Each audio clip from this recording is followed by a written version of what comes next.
Donald Trump keeps talking about how he wants to rebuild America's roads, bridges, and other infrastructure. Now Senate Democrats are signaling that they'd be happy to work with him on this, only they have very different ideas on how to go about it. On Tuesday, Democrats led by Senator Chuck Schumer, D. New York, unveiled a proposal to spend $1 trillion over the next 10 years to repair old bridges and roads, expand bus and rail systems, modernize ports, highways, airports, schools, grids, and much, much more. Unlike Trump's plan, this would be accomplished through direct federal spending.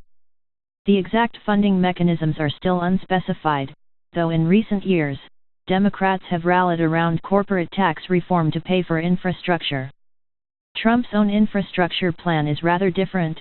During the campaign, he released a proposal to offer $137 billion in tax breaks to private investors who want to finance toll roads, toll bridges, or other projects that generate their own revenue streams.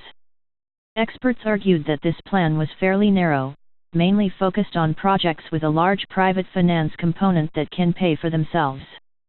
Right now, very few roads in America meet that criteria.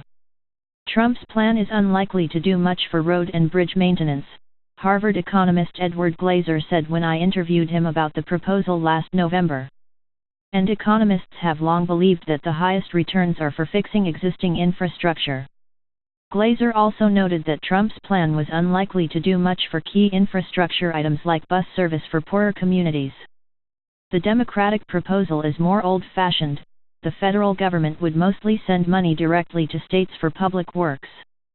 The biggest concern with a plan like this, Glaeser told me last fall, is that in the past, a lot of federal spending on infrastructure has been wasted on unnecessary new roads, or white elephant transit projects, rather than upgrading aging but valuable infrastructure. The proposal, backed by Democratic Senators Schumer, Tom Carper, Sherrod Brown, Bernie Sanders, Bill Nelson, Maria Cantwell, and Ron Wyden, steers away from new road construction and focuses more on repairing existing roads. It also has billions for transit, ports, the electric grid, and other projects. Here's a more precise breakdown. One of the major obstacles here is that Republicans in Congress have flatly opposed massive new federal spending on infrastructure. Senate Majority Leader Mitch McConnell, RKY, has called it not a top priority. That means the only way this plan goes anywhere is if Donald Trump gets behind the idea and somehow convinces conservatives go to along. Democrats, for their part, are urging him to do just that. During his campaign, President Trump talked often about a big and bold infrastructure package, Schumer said in his remarks today. Well, this is one of the most comprehensive overhaul proposals in a generation, and we're challenging President Trump to work with us on this broad plan that will sustain our positive economic growth, create millions of jobs, and build a modern economy. Schumer also said that Democrats will not support tax credits for developers. In other words, they're happy to work with Trump, but on their terms, not his.